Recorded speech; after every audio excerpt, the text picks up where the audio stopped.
Hi, this is Siofra's Magic Alcove, and I'm Siofra Bradigan. So today I thought I would cover a couple of basic things about our channel, who we are, why I'm doing this, and talk about magical etiquette. So first off, it's just me and my husband in our temple. Our temple's been here in use for about 20 years. So this is our sacred space, and without my husband's assistance, we wouldn't be doing this at all. We are not a studio or professionals. We don't have professional grade equipment of any kind, not a sound studio or anything like that. It's just me and my husband.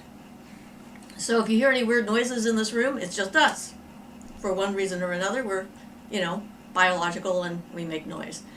So I wanted to clear up a few things. One, I don't do psychic readings for people. That's not what I'm here for. I'm offering my experience, my knowledge as inspiration, giving people ideas of ways that they can find their own path, develop their own unique relationship with the universe. So I'm not trying to sell a product as far as a psychic reading is concerned. And I don't do spells for people. So if you're looking for a spell, I'm not the right person to ask. So being clear and upfront about that, I'm certainly willing to answer questions about subject matters if I have any knowledge about them. I will share what I know. But I just share what I know, my personal experience of that, or in some cases, my research and that kind of thing. This is a very individualized path. Everybody has a reason for being here that's different from everyone else. We're all here learning different things. So what I've learned may or may not apply to what you're learning, or it may inspire you to go a certain way and find new information or inspiration along your path. So that's about me and about what our expectations are as far as what you might expect from us, so that we know that we're on the same page. Communication is difficult and tricky a lot of the times. And some of our viewers are from other countries. They don't have English as their first language, so I'm, certain that there's always some potential for confusion as far as what I mean by what I say as to what someone hears from what I say. That's just sort of the way life is. There's really not much we can do about that because, we're in the culture we're in. And I was raised where I was raised, and English is definitely my first language, and that's the one I am familiar with and I use as well as I can under the circumstances. So when it comes to magical etiquette, there's a couple of different things to think about. First off, if you're going to someone else's event. So if you're going to go to someone else's event, you want to find out first what are their expectations of you as a guest if you're not a member of their group. And if you ask that question, you'll probably get good information. If you don't ask that, then you're going to go blind and not know what to expect and what's going on, or what their practices are and everything else, and how to behave appropriately. I've been involved in a number of different kinds of ritual environments that I wasn't in control of. And it's definitely a learning experience to participate in someone else's traditions. So if you're going to participate in a tradition you're not familiar with, then you ask those questions. You find out what is considered good guest behavior. I attended several sweat lodges on Mount Shasta, and at one of them we had the Rainbow family show up at the sweat lodge ceremony, and this was given by medicine man named Tom, wasn't it? Charlie Tom, when he was still alive. And so he's very traditional, Native American from the Shasta area, one of the few traditional places that were left at the time. It's no longer there because Mother Earth decided to cover it up, since developers were going to come in and try and do things that weren't within their tradition with it. But anyway, so, I'd been to other Native American ceremonial settings before, going to the Okanagan Valley 4 years in a row to the medicine wheel rituals. So I learned a lot about etiquette from them and what they expected. So I already knew how to behave. The unfortunate event that took place on Mount Shasta was that the people who came in did not care about other people's traditions. The Rainbow family, of the group that was there at least, they figure rules are not for them and they don't have to abide by them. Rules are for other people. I don't know exactly why they think that's the case, but that's definitely what they were saying at the time. And so they were very disrespectful of the ritual space. They were lighting cigarettes off the sacred fire. They were peeing in the woods around the sweat lodge. They actually went and put things on the stones without permission from the medicine man. And that was a very tense moment during that sweat lodge, which I have to say the medicine man was incredible in how he turned that around, and it was a very good example of real power that he was able to do that, considering how offended he was and how over the boundaries of what was allowed and expected these people had crossed. And pleading ignorance is just really no excuse. We did one of our largest Mabon ceremonies at a friend's house. We had about 20 people or so that were at that event, and there was a man who was there who was accompanied by his wife, who was supposedly a witch. After the way he behaved, I figured she either wasn't doing her job or she was a pretender, in my opinion. But we had our ritual environment set up with our tools and everything on the altar. And at some point after the ritual, someone was looking for a knife in order to cut a piece of pumpkin pie, and he grabbed my athame off of the altar and handed it to this young woman who I knew. And we were all kind of dumbfounded and stunned.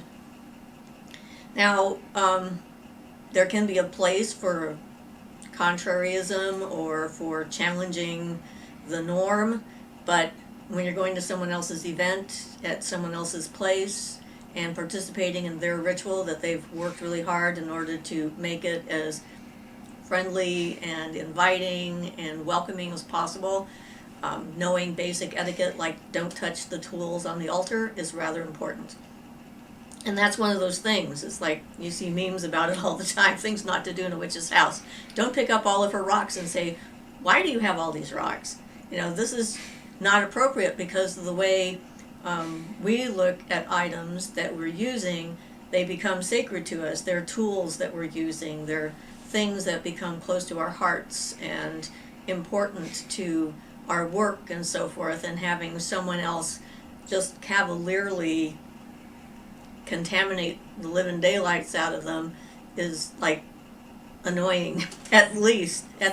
Frank had the best one when somebody picked up his athame to start picking the mud out of their boots with it. Oh my goodness. Yes, that would be really bad. And authorities have some of these issues too. Like my husband and I went up to the Stonehenge Memorial in Washington State, and it's like a most wonderful place. I mean, this guy Sam Hill went to England during the war and saw the original Stonehenge, and then came back to his little neck of the woods in Washington and decided to reproduce Stonehenge because he thought it was a great thing and turned it into a war memorial. And so, here we are arriving on summer solstice weekend and getting ready to do our thing and discover that they're washing it. They're sandblasting the fake stones from graffiti that other people have left. And, it's kind of like all over the place. I mean, there are a lot of instances where people are not giving due to the sacredness of an object. There's a really wonderful petroglyph actually up there nearby called She Who Watches, which is this giant stone carving that has been set on the top of this hilltop overlooking a valley to watch over her people. And the Forest Service had to actually disallow the public from going in because someone decided to use it as target practice because it had sort of looked like a bullseye to them, and they took pot shots at it. And, you know, people who do that put their own graffiti on top of ancient petroglyphs and pictographs and stuff like that around the world. And I personally expect more from people who are attending a pagan ceremony. I expect them to know better than to do that. And when I participated in the Native American rituals up in the Okanagan, the medicine wheel rituals, there were a number of instances up there that showed me how bad it can be for someone else, from someone else's perspective. And that happened with this young man who was up there. I think that was actually the first year that I was there, and we were doing a healing circle for one of the medicine men who was sick, because in his tradition, taking on the ills of the people was how he did his healing, and then we had to give him energy to heal him.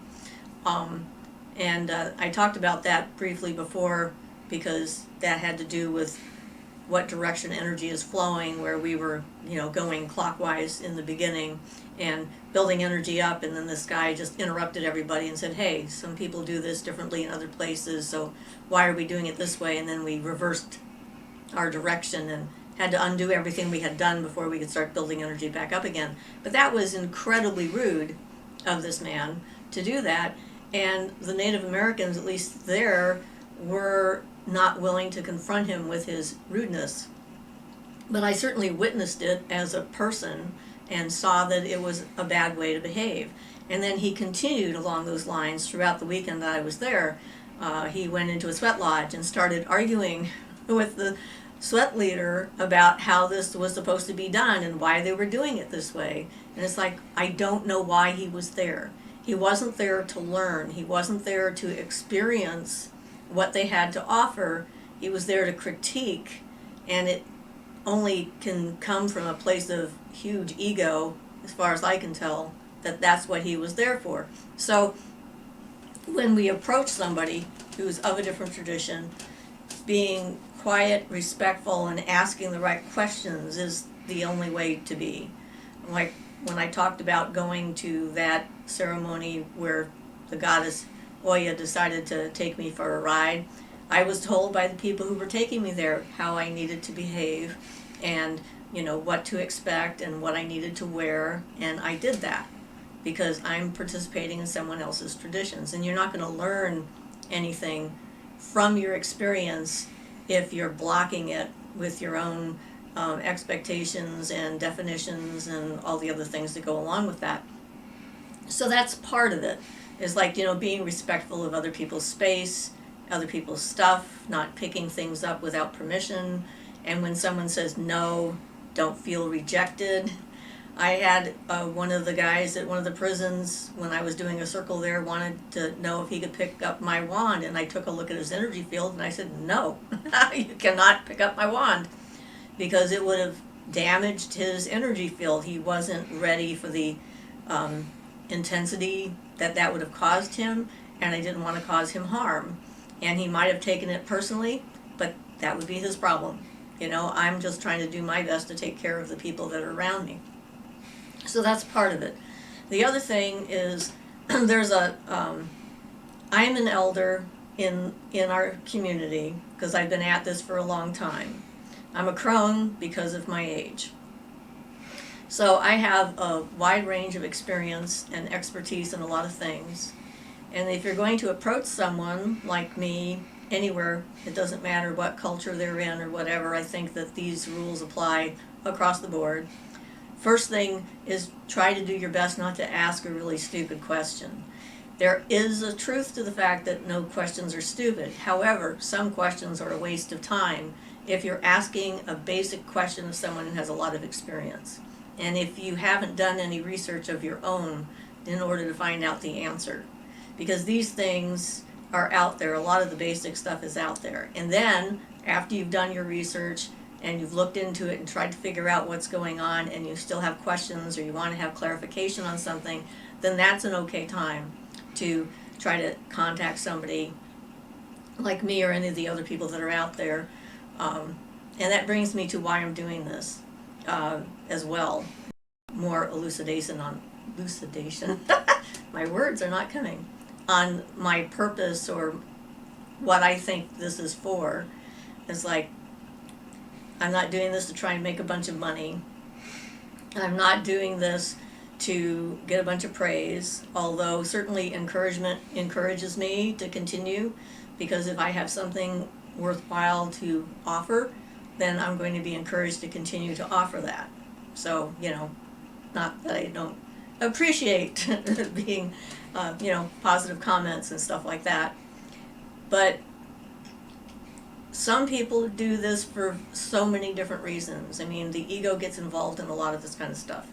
And when you get into self-aggrandizement, it becomes a different animal. So then people are doing it in order to get a specific kind of response. So I share what I have experienced and the things that I've seen and the things that I think, not to try and convince the people. I know I'm not lying. So if people don't believe me, then that's fine. And not to sway them to my point of view, get them to join my group, or any of the other things that might be out there. I'm old enough now that that kind of stuff doesn't appeal to me anyway. It's not what I'm interested in, and my personality is strong enough to be able to withstand a lot of stuff. It's like, what's important to me is my relationship with the universe, my personal relationship with the universe, and as long as I am on good terms with the universe, then things are good in my world. Whether anyone else thinks that I'm doing it right or wrong is irrelevant. And I try to come at this without criticism and judgment. It's just, words are sometimes confusing. So, just wanted to make sure that everybody knew what page I was on and what I expect. And, cultural things that are not here, or, that I'm familiar with, are things I'm not going to have much to say about because I'm not in that particular culture. So they can be interesting, but I'm not going to have any kind of a value perspective on whether they're accurate or inaccurate because it's outside of my experience, in this life at least. So hopefully you are all keeping safe out there, because what we're going through right now is confusing and frightening and scary, real thing. And unfortunately, some people are promoting a lot of conspiracy theories about what is or isn't going on, which would require the entire planet to be conspiring to trick us. So I personally believe it's real, and it's touching a lot of us in person. So when you're going through this time of social distancing and somewhat isolation, just remember that this is not a kind of test that you have to pass or fail as far as whether you're a good witch or a good pagan or whatever, based upon what you do with your time. That's another thing.